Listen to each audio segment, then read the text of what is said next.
గడిచిన వారం నుండి ఈ వారం వరకు ఆయన సజీవమైన రెక్కల నీడలో దాసి కాసి కాపాడిన దేవాది దేవునికి రెండు చేతులు చప్పట్లు కొడుతూ దేవుని స్తోత్రం చెప్పండి. హల్లెలూయా, హల్లెలూయా, హల్లెలూయా. నా రక్షకుడు విమోచకుడు సజీవుడైనటువంటి యేసు ప్రభువు వారికి నన్ను నిలబెట్టిన దేవాది దేవునికి నేను వందనస్తులను. మన మధ్య ఉన్నటువంటి ఆత్మీయ తల్లి గారు అమ్మగారికి కూడి వచ్చిన మీ అందరికీ కూడా ప్రభు అయిన యేసుక్రీస్తు నామములో శుభములు వందనాలు. Praise the Lord. బాగున్నారు అందరూ? చాలా సంతోషం. మరి ఈ శ్రేష్టమైనటువంటి శుభ సమయంలోనికి దేవుడు తీసుకుని వచ్చాడు. ఈ నెలలో లేకపోతే ఈ సంవత్సరంలో చివరి 22వ తారీఖు కదండి. ఇక మరి అన్నది ఈ తారీఖు మరలా రాదు, ఈ దినము ఈ సమయం మరలా రాదు. గనుక దేవుడి విలువైనటువంటి శ్రేష్టమైన సమయాన్ని దేవుడు మనకి ఇచ్చాడు, విలువగానే ఉపయోగించుకుందాం. గనుక నేరుగా వాక్యంలోనికి వెళ్తున్నాను. మనం ఎప్పుడు కూడా సిద్ధం అనే శీర్షికలో మనం మాట్లాడుతున్నాం. ఒకే అంశం ద్వారా ఇంచుమించు 9 ప్రసంగాలు మీకు అందుబాటులో ఉన్నాయి. ఈ దినము 10వ సిద్ధము గురించి మనం వినబోతున్నాం. Ready to second coming of Jesus అంటూ ఈ యొక్క 10వ మాటను మనం నేర్చుకోబోతున్నాము. రెండవ రాకడ కొరకు మనం సిద్ధము పడాలి. ఆయన రాకడ ఎలాగుందో, ఎలా ఉంటుందో, అసలు ఆయన రాకడకి ముందు ఎటువంటి సూచనలు అనేవి కొన్ని వాక్యాలు మనం మీ చేత చదివించాను. అందులో ఈరోజు 4 వాక్య భాగాలు మీ కొరకు చదవబడ్డాయి. మొట్టమొదటి వాక్య భాగముగా దావీదు కీర్తన 5వ కీర్తన అంతా కూడా చదివారు అమ్మగారు. రెండవ లేఖన భాగముగా మత్తయి సువార్త 11వ అధ్యాయం 2వ వచనం. మూడవ వాక్య భాగముగా 1 పేతురు 3వ అధ్యాయం 20వ వచనం. 4వ వాక్య భాగముగా 2వ తిమోతి 2వ అధ్యాయము 23 నుండి 25 వరకు చదివినటువంటి లేఖన భాగాలు మనం ఈరోజు వివరించుకుందాం. ప్రియులారా, దేవాది దేవుడు మనకు సృష్టించినటువంటి ఆ సృష్టికర్తకి ఒక గొప్ప గుణం ఉంది. ఆయనకి అందరినీ ఒకేలాగా ప్రేమించే గుణం ఉంది.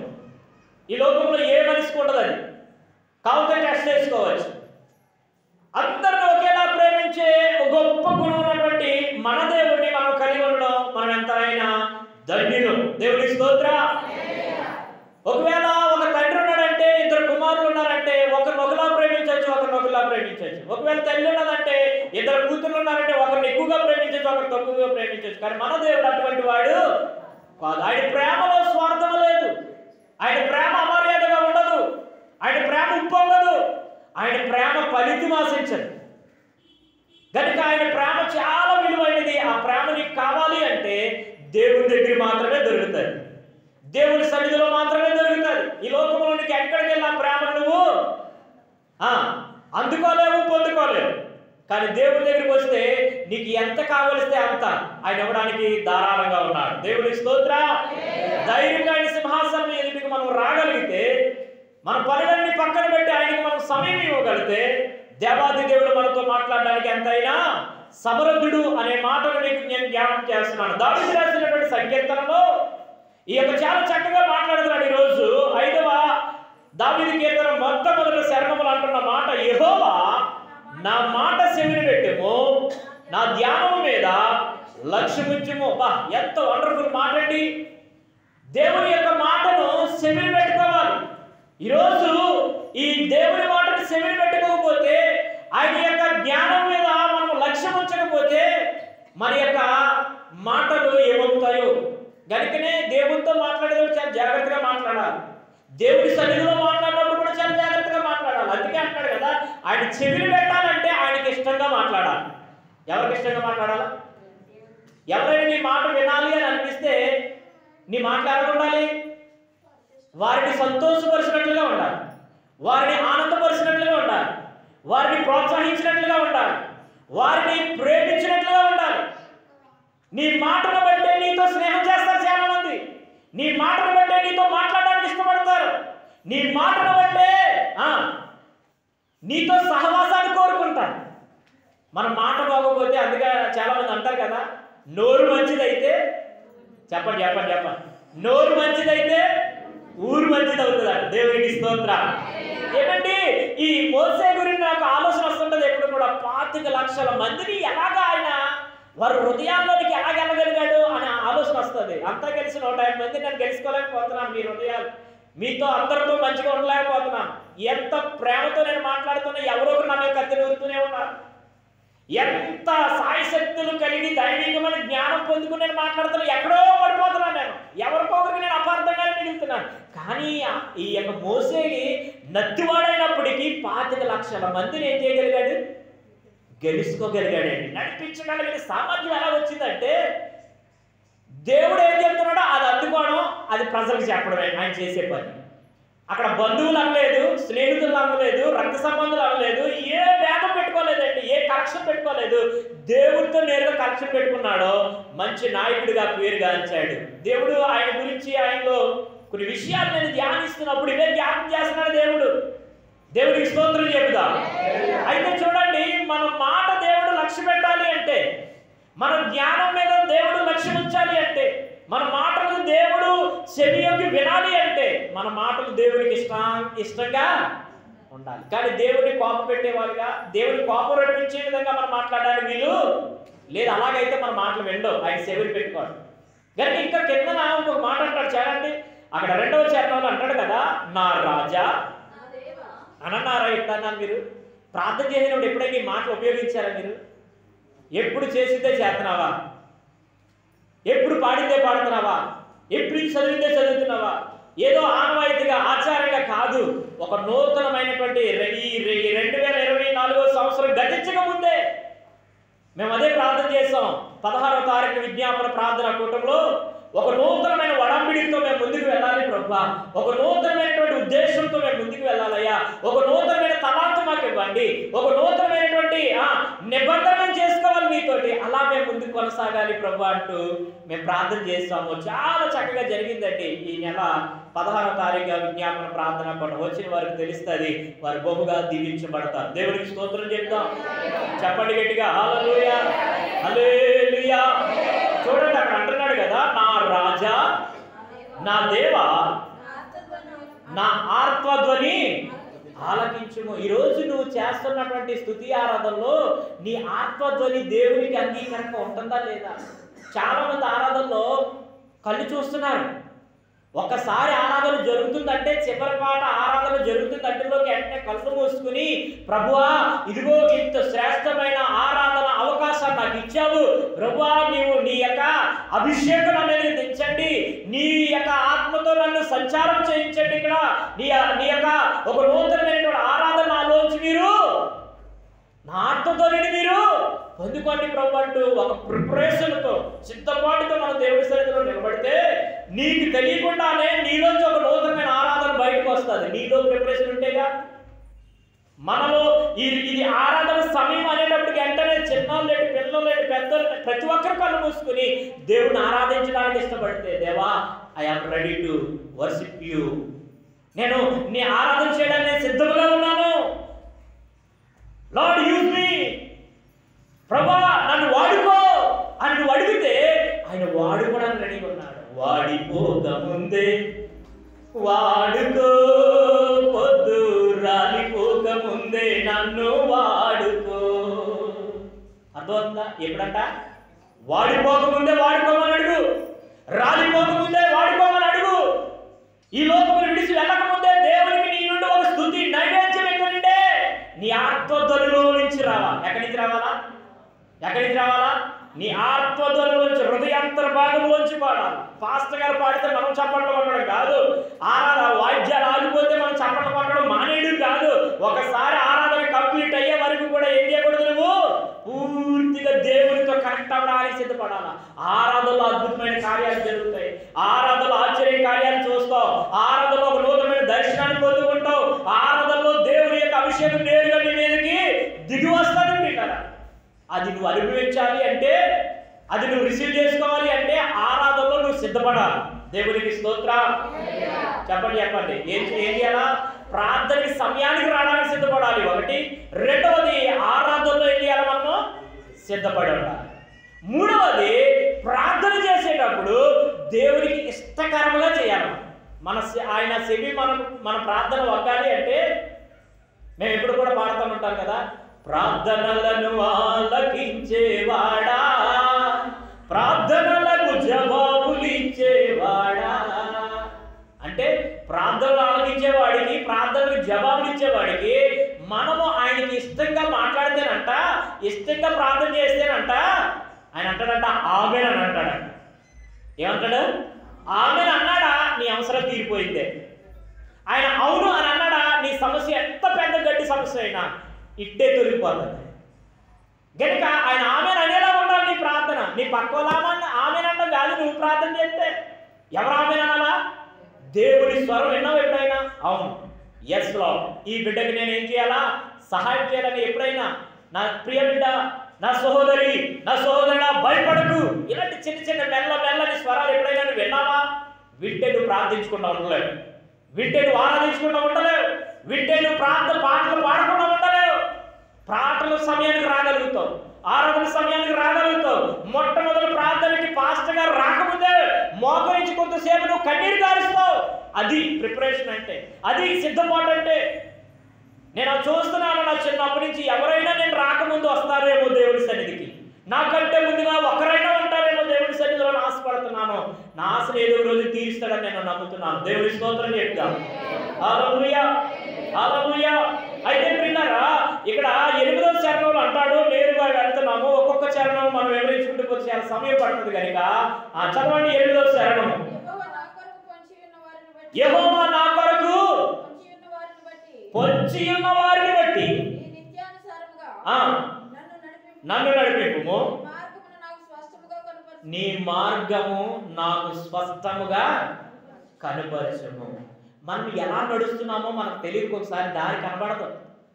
మీకు తెలుసలేదో, అందుకే నేను రాశాను 2వ చరణంలో 2వ పాటలో, అంధకార లోయలలో నేను నడిసిరాగా ఏ భయము ఏ దిగులు నన్ను ఆపలేవులే, నీ దుడ్డి కర్రయుదండము నన్ను ఆదరించెనే, ఉన్నత ఉపదేశములే నన్ను దాటించెను.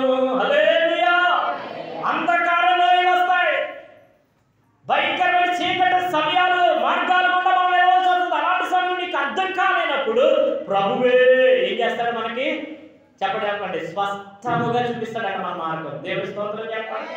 నీ మార్గం ఏంటో నీకు తెలుసు. ఇక్కడ ఉన్నవారు మన అందరి మార్గాలు ఎలాగున్నప్పుడు కూడా దేవుని మార్గాన్ని స్పష్టంగా తెలియజేయడానికే దైవ కుమారుడి లోకానికి వచ్చాడు. ఏంటి ఆయన మార్గం? చెప్పండి అందరూ కూడా, నేనే మార్గమును సత్యమును జీవమునై ఉన్నాను. ఆయన మార్గము నీకు స్పష్టంగా అర్థమవుతే ఆయన సత్యము నీకు అర్థమవుతుంది.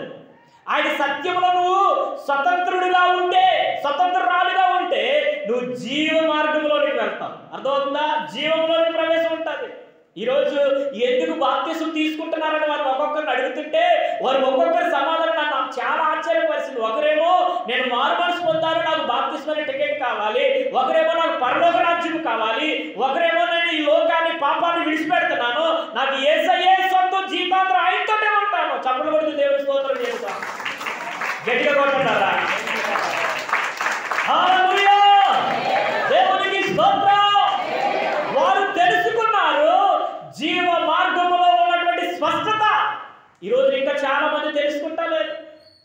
ఇంకా వద్దులేండి, తర్వాతలేండి, అప్పుడే కాదులేండి, వివాహం అయినాకండి, పెళ్ళైనాకండి, ఇల్లు కట్టుకున్నాకండి, ఉద్యోగం వచ్చినాకండి అని వాయిదాలు వేస్తున్నారేమో వారితోటి వారు. దేవుడు వీరి ముగ్గురు కూడా అలాంటి వారికి అందరికీ ఒక సుఖానిగా లేకపోతే ఒక నక్షత్రములుగా వారు మిగులుదురుగాక, వారిని దేవుడి యందు నడిపించుదురుగాక. దినదినము ఈ రోజు మొదలు ఒక నూతనమైన వెలుగు వారి జీవితంలో ప్రారంభింపబడునుగాక. దేవునికి స్తోత్రం. 2వ లేఖన భాగంలోనికి వెళ్తున్నాం. చదవడం లేఖన భాగంలో నుండి మత్తయి శుభవార్త 11వ అధ్యాయం 2వ వచనం. అక్కడ చాలా స్పష్టంగా మాట్లాడుతున్న మాట ఏమని చూసినట్లయితే, క్రీస్తు చేయించున్న కార్యమును గూర్చి యోహాను చెరసాలలో విని, రాబోయేవాడు నీవేనా? ఎక్కడ వింటున్నాడండి? చెప్పండి చెప్పండి, ఎక్కడ వింటున్నాడు? ఈరోజు ఈ యొక్క 10వ శీర్షికలో నేను ఈ 10వ శీర్షిక ఇవ్వబోతున్నటువంటి ఒక చక్కని అంశం ఏంటంటే చెర. అనండి అందరూ కూడా, చెర. చీర కాదు, మనకి ఇంచేపు చీరల మీదే పండగ దగ్గర అయింది కదా. కొంతమంది ఎవరో చీర కడతారు. చీర కాదు, శరానిగా శ్రమ, శరానిగా బంధకం, శరానిగా ఇబ్బందులు పెట్టే ప్రదేశము, శరానిగా ఇక్కట్లో ఉన్నటువంటి స్థానము, శరానిగా ఏ ఆధారము లేనటువంటి ప్లేసు, ఇంకా రకరకాల ఏవేవో రాసుకోండి వాటికి పాయింట్స్ గా. కానీ నేను చెప్తున్న మాట కంటే ఈ చెరలో నుండి ఎవరికి ప్రార్థన చేస్తున్నారంట? చెప్పండి చెప్పండి చెప్పండి. ఏమని అడుగుతున్నాడంట? రాబోయేవాడు నీవేనా?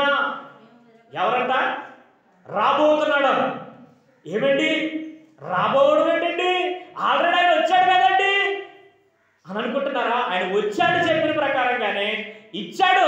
ఆయన మాట తండ్రి చిత్తాన్ని నెరవేరుస్తూ మనకందరికి రక్షణ. ఆయన మరలా వెళ్ళాడు మనందరికీ నివాసాలు సిద్ధపాటు చేయడానికి. మరలా రాబోతున్నాడు మనందరినీ తీసుకుని వెళ్ళడానికి. చప్పలు కొడుతూ దేవుని స్తోత్రం చేసుకోండి. హల్లెలూయా, హల్లెలూయా. ఇంకెన్నాళ్ళు ఈ బాధలు, ఇంకెన్నాళ్ళు ఈ శ్రమలు, ఇంకెన్నాళ్ళు ఈ ఇబ్బందులు, ఇంకెన్నాళ్ళు ఈ ఇక్కట్లు, ఇంకెప్పుడు చేస్తాడు దేవుడు, ఇంకెప్పుడు అసలు దేవుడు అనేవాడు ఉన్నాడా అంటూ నువ్వు చెరలో ఉండి బాధపడుతున్నావేమో. సహోదరుడా ఆలోచించుకో, భయపడకో, దిగులు పడకో. నా ప్రభు రాబోతున్నాడు. వస్తానన్న యేసు రాజు రాకమానునా, తెస్తానన్న బహుమానం తేగమానునా. రాజు వస్తున్నాడు. ఏం చేస్తాడు? ఏమట్టుకొస్తున్నాడు? ఇల్లు కట్టేసి ఇల్లు అట్టుకురాడు. బంగారమైన సుందరమైన ఇల్లు కట్టడానికి వెళ్ళాడు ఆయన, మన కొరకు సిద్ధపాటు చేయడానికి. కానీ అక్కడున్న రాజ్యాన్ని భూమి మీద ఎత్తాడంటండి. ఎవరండి ఈ లోకంలో ఎవరికైనా సత్తా ఉందా అసలు? ఇలాంటి గొప్ప మాట చెప్పగలిగినటువంటి ఆ ధన్యత ఎవరికైనా ఉందా భూమి మీద? దేవుడు అని పేరు పెట్టుకున్న వాళ్ళు చాలా మంది ఉన్నారు, కానీ ఎవరు చెప్పలేకపోయారు నేను ఆ రాజ్యాన్ని అట్టుకొస్తున్నాను భూమి మీదకి. మధ్యాకాశంలోకి తెస్తాడైనా. ఆ స్వరం విని వెంటనే ఆయన యొక్క రాజ్యమును గురించిన అవగాహన కలిగిన వారందరూ కూడా, స్పష్టత కలిగిన వారందరూ కూడా ఆయనతో ఆ రాజ్యంలోనికి వెళ్ళిపోతారు. ఆ రాజ్యం చాలా సుందరమైనది. ఈ లోకంలో ఉన్నటువంటి రాజ్యాలు ఉంటాయి, ఊడిపోతాయి. ఈ లోకంలో ఉన్నటువంటి ప్రభుత్వాలు ఉంటాయి, ఊడిపోతాయి. ఈ లోకంలో ఉన్న బంధువులు ఉంటారు, ఊడిపోతారు. ఈ లోకంలో ఉన్న స్నేహితులు ఉంటారు, విడిచిపెట్టేస్తారు. కానీ ఆ రాజ్యము తేబోతున్నటువంటి రాజబోధ వశంతుడు అయినటువంటి యేసు ప్రభువు వారు ఈ లోకమును వస్తుండగా, ఆయన రాజ్యాన్ని తెస్తుండగా నువ్వు బీర్ రెడీగా ఉంటేనే ఆ రాజ్యం ఎలా ఉందో నీకు కనబడుతుంది. ఆయన రాకలో నువ్వు ఎత్తబడతావు. ఆ ర్యాప్చర్లో నువ్వు కూడా ఉంటావు. ఆ ఎత్తబడిన గుంపులో నీవు నేను ఉండాలని భయభక్తులు కలిగి ఎక్కడి నుండి అడుగుతున్నాడు? ఆయన రాబోతున్నవాడు నీవేనా అని సందేహంతో అడుగుతున్న యోహాను మాటలు మనం వింటున్నాము. అక్కడ అంటాడు కదా ఇంకొక మాట, చదవండి కిందకి. నేను వేరొకని కొరకు కనిపెట్టవలెనా? సందేహం వచ్చేసింది. మీకు అర్థమవుతుందా? కొన్నిసార్లు బోధ మారిపోతే, బోధ చెప్పవలసినటువంటి బోధ చెప్పకపోతే డౌట్స్ వచ్చేస్తాయి. అర్థమవుతుందా మీకు? దేవుని వాక్యం ఏం చెప్తుందో వాక్యాన్ని వాక్యంగా చెప్పకుండా ఎక్కడికెక్కడికో తిరిగి వచ్చేసాం అనుకో. కాకినాడ వెళ్ళాం, ఈకే రైపురం వెళ్తే నన్నే వాక్యం చెప్పడానికి పిలిచాడు మా చిన్న. వాళ్ళ అల్లుడు కంట మైక్ ఇవ్వకపోతే మైకాసురుడు అంట. ఆయన పెద్ద సేవకుడు కాకినాడ నుంచి వచ్చాడు. మైక్ ఇవ్వకపోతే పిల్లలు కూడా ఎత్తాడంట. అది ఎక్కడ పోదు నాకు అర్థం కాదు. పిల్లలు కూడా ఎత్తాడంట. పిల్లలు నిలబొడుతాడంట, పక్కలో ఇలాగంటాడంట, అలాగంటాడంట. ఆయనతో పర్లేమని చెప్పేసి ఒక్క అరగంట మీరును అనకాపల్లి నుంచి పాస్టర్ గారు వచ్చారు, ఆయన ఒక అరగంట మాట్లాడతారని చెప్పాడంట ఈ అధ్యక్షుడికి. చెప్పితే గంటన్నర అయినా వదలడే. 11:30కి ఇచ్చినారు నాకు మైకు. రాత్రి అండి మీరైతే ఉంటారా అని చెప్పు. వాళ్ళు తెల్లవారులు ఉంటారంట, వాళ్ళకి అది అలవాటు, నాకు తెలియదు వాళ్ళ టైమింగ్స్. చెప్పండి, ఒక గంట చెప్పండి అంటారు నాకు మైక్ ఇచ్చి. నేను 2 నిమిషాలే మాట్లాడతానన్నా. ఈ టైంలో నేను చెప్పాను, ఈ టైంలో కడుపు నిండా పాలు తాగిన ఆ పిల్లకి వచ్చిందా మా సురేష్ గారి భార్య, ఏం పేరమ్మా? అమ్మా ఐశ్వర్య, నీ కూతురు ఫుల్గా పాలు తాగేసింది. తాగేసిన తర్వాత మరలా డబ్బాలో పాలు వేసి చక్కగా పందారు కలిపి వేడి వేడి గోరువెచ్చగా నోట్లో పెట్టి తాగమ్మా, నా అమ్మ నాయే, నా బావులు అయ్యే, నీ అంగ నా బుగ్గలో వచ్చాయి. కానీ నువ్వెంత పొగుడు ఎంత లాలించి పాలించి నోట్లో పెట్టినా కొడుకు నిండిపోయిన తర్వాత మరలా పాలు తాగమన్నా ఏమ్మా తాగుతుందా? లేదా అని ఊసేస్తుంటది. ఊసేస్తుందా లేదా? ఎక్సమైపోతాయట. గనుక ఈ టైంలో నేను బోధించడానికి, నేను బోధించాలన్నా నాకు క్రమశిక్షణ కలిగిన దైవజనులు కనుక, టైం పాటించేవాళ్ళు కనుక ఈ సమయంలో నేను మాట్లాడడానికి ఇష్టపడలేదు. మరి మా ప్రాంతంలో అయితే 9 అవుతే మేము మైక్ మూసేస్తామండి. మరి గనుక ఈ సమయంలో నేను మాట్లాడాలని ఒకే ఒక మాట జ్ఞాపకం చేసి, గొర్రెల కాపర్లు ఎలా గొర్రెలు కాస్తున్నారనే విషయం చెప్పేసి ముగించేశారు. దేవుడికి స్తోత్రం. గనుక ఈరోజు నేను అంటున్నాను కదా, స్పష్టత గురించి నేను మాట్లాడుతున్నాను. మొట్టమొదటిగా ఈ యొక్క చెరలో ఉన్నటువంటి యోహానికి మేము ఇంకొకరు ఎవరో వస్తున్నారు, ఆయన కొరకు ఎదురు చూడాలా? రాబోతున్నవాడు నీవేనా? ఆయనకి ఇంకా స్పష్టత రాలేదు. దేవుడితో ఉన్నాడు, దేవుడి అంటే ఉన్నాడు, దేవుడికి కంచంలో తిన్నాడు, దేవుడు ఎక్కడుంటే అక్కడ ఉన్నాడు. కానీ దేవుడి వెంట ఉన్నవారు 12 మంది శిష్యుల్లో కూడా కొంతమందికి సందేహప్రియులుగా మారిపోయారు. 12 మందిలో కూడా ఒకడున్నాడు, తోమా అన్నవాడు. ఆడికి ఎంచేపు అనుమానమే, ఏది నమ్మడు. అలాగే కొంతమంది నమ్మేవారు ఉండేవారు కాదు. కనుక మీరు మాత్రం నమ్ముతున్నారో లేదో నాకు తెలియదు. కానీ నేను అంటున్నాను కదా, ఈ రోజు నుండి ఇప్పుడు వరకు ఉన్న మీ అనుమానం, తండ్రిగా వచ్చినటువంటి, సృష్టికర్తగా వచ్చినటువంటి దేవుడే, రక్షణకర్తగా వచ్చిన యేసు ప్రభువే, పరిశుద్ధాత్మ దేవుడిగా మన మధ్య ఉన్నవాడే, మరలా రాజభోగ వసంతుడిగా పరలోకము నుండి మనకందరినీ పరలోక రాజ్యం చేర్చుటకు మధ్య ఆకాశంలోకి రాబోతున్నాడు. ఇంకా నో డౌట్ మీకు. దేవుడి స్తోత్రం చెప్పాలి. దేవుడు అక్కడే. కానీ నామములు 3: తండ్రి, కుమార, పరిశుద్ధాత్మ. నామములు 3, కానీ త్రిత్వం కలిగినటువంటి ఏకత్వం కలిగినటువంటి, త్రిత్వంలో ఏకత్వమైన వాడు ఒకడే దేవుడు. ఆయన దైవ కుమారుడు. ఆయన బత్లెహేం అనే చిన్న స్వల్ప గ్రామంలో అడుగుపెట్టిన వాడు, ఈ సృష్టిని అంతటినీ సృష్టించిన వాడు, మన మధ్యన ఉన్నవాడు, మన కొరకు నివాసాలు చేసిన వాడు, మన కొరకు మరలా మనందరినీ తీసుకెళ్ళడానికి రావడానికి సిద్ధముగా ఉన్నవాడు. దేవుని స్తోత్రం చెప్పు. నువ్వు సిద్ధముగా ఉంటే ఆయన యొక్క రాకడ నీకు తెలుస్తుంది. సందేహం వద్దు. 3వ వాక్య భాగంలోకి వెళ్తున్నాం. తీయండి. 3వ వాక్య భాగంలో ఉన్నటువంటి మాటలు చూస్తే, ప్రియులారా, అక్కడ అంటాడు కదా ఇంకొక చక్కని మాట. ఈయన ఎక్కడ ఉన్నాడంటే చెరసాలలో, అనగా ఒక చెర. మొట్టమొదట వ్యక్తి యోహాను గారు చెరలో ఉండి అడిగాడు. ఇక్కడ ఇంకొక మాట ఉంది, చదవండి. 1 పేతురు రాసిన పత్రిక 3:20. దేవుని యొక్క దీర్ఘశాంతము కనిపెట్టుచున్నప్పుడు పూర్వము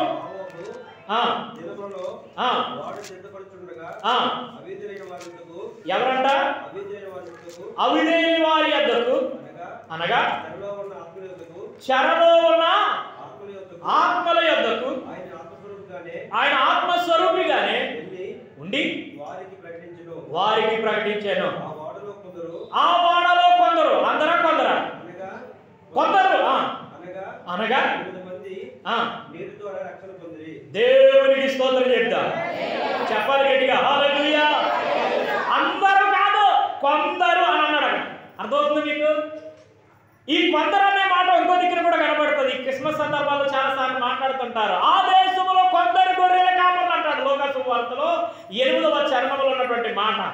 దేవుని బిడ్డలారా, అందరూ ఉంటే ఈ ఊర్లో ఉన్న వాళ్ళు 2775 గడప ఒకటికి వచ్చేస్తే ఈ మందిరం సాల్దనే ఈ గ్రామంలోంచి ఒక్కొక్క ఈదులోంచి ఒక్కొక్కరిని కొందరిని ఏర్పాటు చేసుకున్నాడు. ఆ కొందరిని ఏర్పాటు చేసుకున్నటువంటి దేవాది దేవుని యొక్క స్పష్టత అర్థం కాక కొందరు ఏమవుతున్నారంటే దేవునికి దూరం అవుతున్నారు. దేవుని స్తోత్రం చెప్పండి. ఏర్పాటు చేయబడిన వారు చాలా మంది, కానీ పిలవబడిన వారు కొందరే. దేవుని యొక్క ఆలోచన అర్థం చేసుకున్న వారు కొందరే. దేవుని యొక్క ఉద్దేశం అర్థం చేసుకున్న వారు కొందరే. నోవాహు ఆ జల ప్రళయంలో నుండి నశించిపోకుండా, పాడైపోకుండా కొందరు ఏం చేశాడంట? ఆయన నీటి ద్వారా రక్షించుకున్నాడంట. దేవుని స్తోత్రం చెప్పాలి. ఈరోజు ముగ్గురు కూడా వారి పాత రోత ప్రాచీన స్వభావము నుండి, వారి పాపము నుండి, బాల్య పాపం, యవన పాపం, కోమర్య పాపము నుండి, వారు తెలుసో తెలియక చేసిన పాపములన్నీ కూడా నీటి సమాధి చేయబడ్డాయి. అంటే నీటి ద్వారా వారు ఏం చేయబడ్డారు? రక్షించబడ్డారు. దేవునికి స్తోత్రం. హల్లెలూయా. మునిగినప్పుడు వారి పాపములు మునిగింపబడతాయి. వారిని సమాధి చేసినప్పుడు, అనగా వెనక్కి వచ్చి ఇలాగా ముంచినప్పుడు వారి పాపములన్నీ కూడా సమాధి చేయబడతాయి. మరలా వారు తిరిగి లేసినప్పుడు యేసు యొక్క పునరుద్ధానము, యేసు జనన మరణ పునరుద్ధానం బాప్తిస్మములో కనబడితేనే అది నిజమైన బాప్తిస్మం అని బైబిల్ చెప్తుంది. దేవుడి స్తోత్రం చెప్పాలి. బాప్తిసానికి 3 స్థానాలు ఉండాలి. అది నీటి ద్వారా మాత్రమే జరగాల.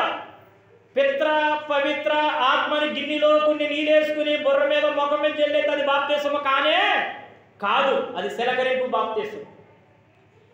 పరిపక్వం చెందకుండా, మారు మనసు పొందకుండా చిన్నతనంలో 2 సంవత్సరాల వయసులో బాప్తిసాలు ఇచ్చే ఒక బాప్తిస్ కార్యక్రమం ఉంది.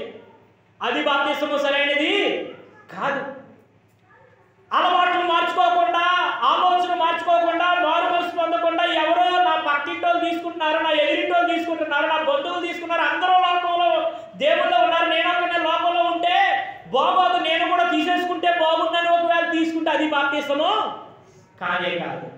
యేసు నామములో యేసే నా కొరకు చనిపోయాడు, యేసే నా కొరకు మరణించాడు, యేసే నన్ను మరణించిన యేసు నా కొరకు తిరిగి లేచాడు, నన్ను కూడా తిరిగి లేచాడనే నిరీక్షణ నీకుంటే, ఆ విధంగా నువ్వు నమ్మితే నాకు పరలోక రాజ్యం ఇస్తాడు ఈ దేవుడు తప్ప ఏ దేవుడు వల్ల కూడా పరలోక రాజ్యమో నాకు కలగదని నమ్మితే వారికి ఇచ్చేది బాప్తిస్మం. దేవుడికి స్తోత్రం చెప్పండి గట్టిగా, చెప్పలోడితో చెప్పండి. హల్లెలూయా, హల్లెలూయా, హల్లెలూయా. దేవుడు విన్నారా? 3వ వాక్య భాగంలో ఉన్నటువంటి మాట ఏమిటంటే, చాలా స్పష్టంగా దేవుడు మాట్లాడుతున్న విధానం బట్టి మీరు కొందరిని ఆ వాడలో నోవాహు ద్వారా ఏం చేశాడంటే నీటిలోంచైనా రక్షించుకున్నాడు. వాడ అనే చెరలో ఉన్నటువంటి, లోకం అనే చెరలో ఉన్న వారిని ఏం చేశాడంటే కొందరిని రక్షించుకున్నాడు. చివరి చెర గురించి మనం జ్ఞాపకం చేసుకోబోతున్నాం. 4వ మాట మనం జ్ఞాపకం చేసుకుని మన వర్తమానాన్ని ముగించుకోబోతున్నాం. చదవండి 2వ తిమోతికి రాసిన పత్రిక 2వ అధ్యాయం 23వ వచనం నుండి 25వ వచనం వరకు చదివితే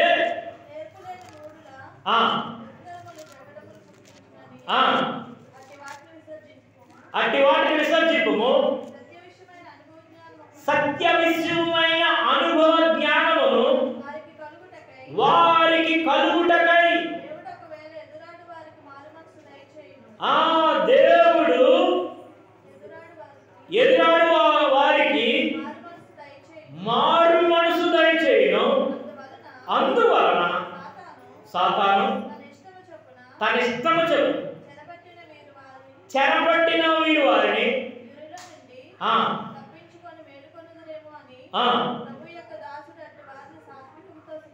సాత్వికముతో శిక్షించుచు జగడమాడక అందరి ఎడల సాధువుగాను బోధింప సమర్థుడుగాను కీడును సహించువాడుగాను ఉండవలెను. దేవుడికి స్తోత్రం చెప్పండి. హల్లెలూయా. బోధకుడు కావలసినవన్నీ నేను అనుభవించాను, దేవుడు నాకు ఆధిక్యత ఇచ్చేశాడు. కీడును అనుభవించాను, అక్కడ ఇంకొక చక్కని మాట అన్నాడు, సహించాను, సమర్థవంతమైనటువంటి దేవుడి పనిలో ముందుకు వెళ్తున్నాను. దేవుడు దైవజనుడికి ఉండవలసినటువంటి సాధు గుణం గురించి కూడా అక్కడ మాట్లాడుతున్నాడు. ఎలా ఉండాలంట? చాలా చక్కగా మాట్లాడుతున్నాడు. సాధువుగాను అంటున్నాడు. అందరి ఎడల జగడమాడేవాడిగా ఉండకూడదు, కోపపడేవాడిగా ఉండకూడదు, గద్దించేవాడిగా కోపంతో మనము అనేకులను దూరం చేసుకునేవాడిగా ఉండకూడదు. ఎలా ఉండాలంట? సాధు మనసు కలిగినటువంటి వాడిగా, సచ్చిన వాడు. నేను అంటాను కదా, నాన్నగారు అనేవారు ఎప్పుడు కూడా క్రైస్తవుడు సచ్చిన పాములా ఉండవాలనేవాడు. సచ్చిన పాము ఏం చేస్తుంది? బుసపడుతుందా? సచ్చిన పాము లేచి పాటేస్తుందా? సచ్చిన పాము మళ్ళీ లేచి నీ ముందు నాట్యం చేస్తుందా పడవెత్తి? లేదు లేదు లేదు. సచ్చింది మరలా దేవుల్లో సావాలంటే లోకం సావాలి, మనలో పాపం సావాలా, కోపం సావాలా, ఆవేశం సావాలా, అనాలోచన సావాలా, ఉద్రేకం సావాలి. ఇవన్నీ సావకపోతే సాధుగుణం మనకు రానే రాదు రాదు రాదు రాదు. దేవుడి పనికి మనం పనికిరాం, దేవుడి పనిలో మనం నిలబడలేము. దేవుడి పని చేయమంటే మనం సొంత పనులు చేసుకునే పరిస్థితికి వెళ్ళిపోతాం. ఎందుకంటే దేవుడు ఇచ్చిన ఆధిక్యతను మనం ఏం చేయాలంట? సొంతం చేసుకోవాలి. అంటే ఈ గుణాలు కొరకు మనము దేవుడిని అడిగితే దేవుడు ఏం చేస్తాడు? ఒకటి ఒకటి ఒకటి మనం నేర్పించడానికి ఇష్టపడతారు. దేవుడి స్తోత్రం చెప్తారు.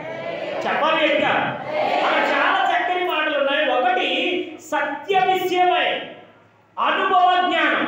దేని గురించి అండి? యేసే సత్యం అని నువ్వు అనుభవిస్తే ఆ సత్యం గురించి నువ్వు చెప్పగలుగుతావు. అది స్వతంత్రత, అది విన్నవారందరినీ కూడా స్వతంత్రతలోనికి నడిపిస్తారు. దేవుడికి స్తోత్రం చేద్దామా? సత్యమును గురించి ఈ సత్యం నాకు తెలియదు. ఒకప్పుడు పాస్టర్ గారి అబ్బాయినే నా కొరకు ప్రార్థన చేసిన వాళ్ళు ఉన్నారు.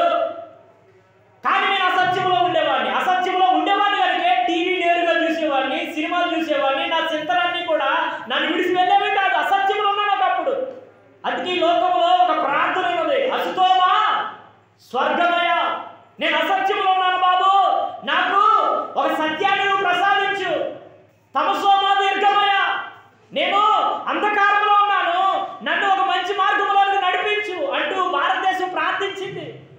ఈ అసత్యంలో ఉన్నటువంటి నాకు సత్యమును గూర్చినటువంటి ఈ అనుభవ జ్ఞానము గురించి దేవాది దేవుడు నా తండ్రి గారిలోంచి దేవుడు మాట్లాడాడు. రే, నేను ఒకప్పుడు అక్కినట్టి నాగేశ్వర గారి ఫ్యాన్ రా, ఒకప్పుడు నేను సినిమాలంటే ఇష్టపడ్డవాడు నేరా, ఒరే ఒకప్పుడు నేను ఆంజనేయ స్వామి భక్తుండ్రా, ఒరే ఒకప్పుడు నేను భయంకరంగా త్రాగుబోతుండ్రా.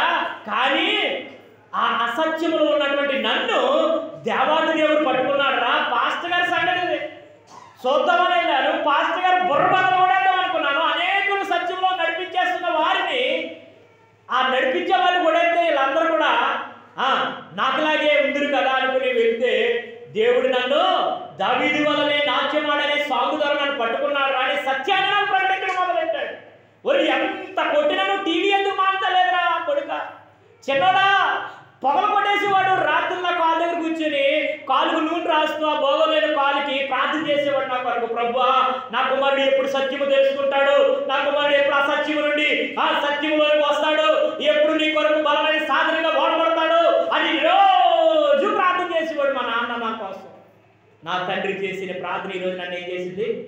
దైవజనుడిగా నిలబడమే కాదు, సత్యమును తెలుసుకోవడమే కాదు, ఈ సత్యాన్ని అనేకులకు చెప్పడానికి స్వతంత్రుని చేసింది నన్ను. దేవుని స్తోత్రం చెప్తాం. హల్లెలూయా, హల్లెలూయా. ఆయన ఆలోచన వేరా, ఇంటిలో పెద్ద కుమారుడు దేవుని సేవ చేయాలని. ఆయన ఉద్దేశం వేరా.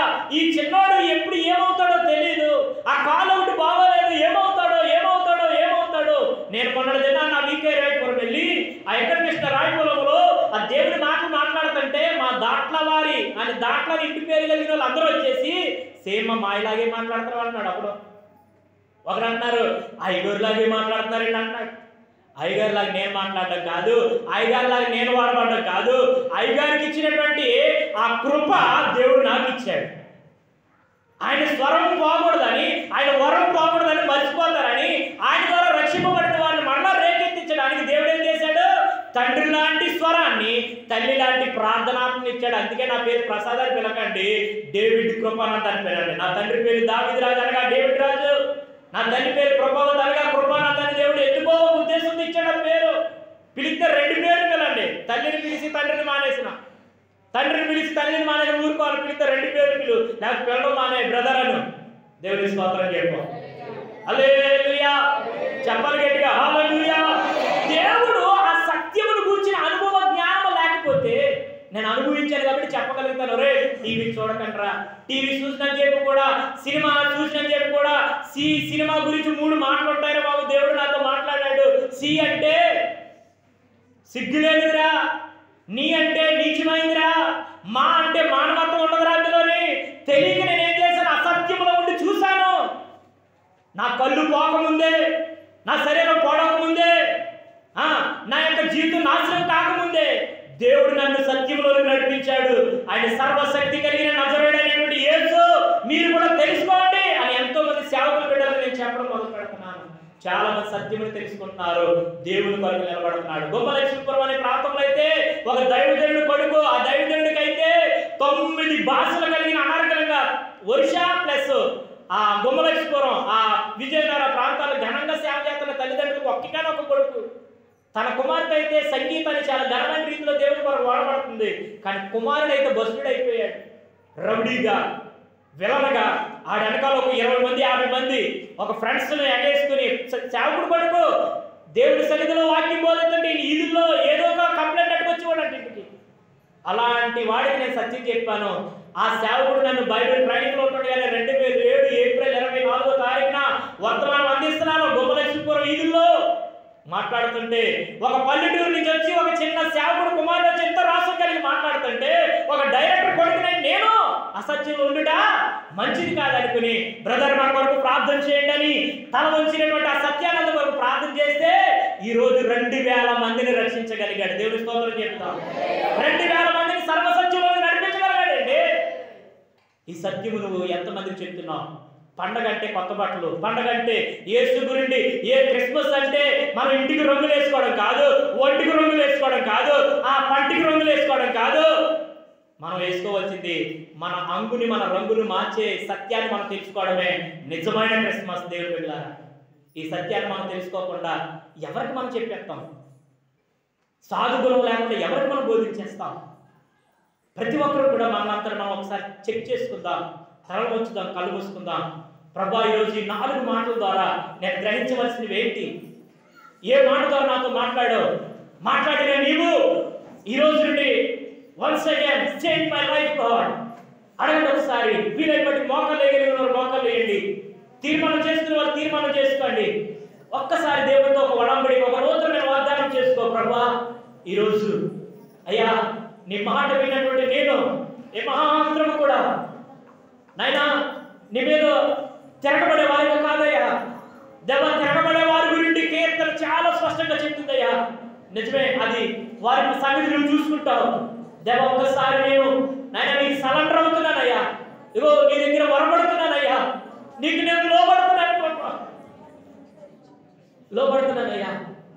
B humble in your presence lord, be obey in your name only lord. నీ నామానికి నేను విధేయత చూపిస్తున్నాను. నీ సన్నిధిలో నన్ను నేను తగ్గించుకుంటున్నాను. ఓ yes Lord, thank you Lord. Once again you build me Lord. Once again you encourage me. Once again you anoint me. Once again you talk with me Lord. You ask to Jesus. My dear brothers and sisters, మీరు అడగండి, మన దేవాది దేవుడైన యేసు ప్రభువుని అడగండి. అయ్యా నన్ను క్షమించండి. Please forgive me lord. Please talk with me, Lord. I will save my mind. I will save my heart, Lord. New heart, new thoughts, new, everything new, Lord. నూతనత్వం కోసం నేను ఆశపడుతున్నాను. నూతనత్వాన్ని దయచేయండి. నూతనమైన హృదయం దయచేయండి. నూతనమైన మనసును దయచేయండి. నూతనమైన మనసును, మైండ్ని దయచేయండి ప్రభువా. దేవా దేవా దేవా దేవా, ఎప్పుడు ఒకేలా కాదయ్యా, ఒక నూతనమైన స్థితిని నాకు అనుగ్రహించండి. ఓ lord, once again. Oh, use me, Lord. Oh, once again you touch me, Lord. యేసయ్యా, నీ తాకిడి నాకు దయచేయండి. నీ తాకిడి నాకు దయచేయండి ప్రభు. అడుగు.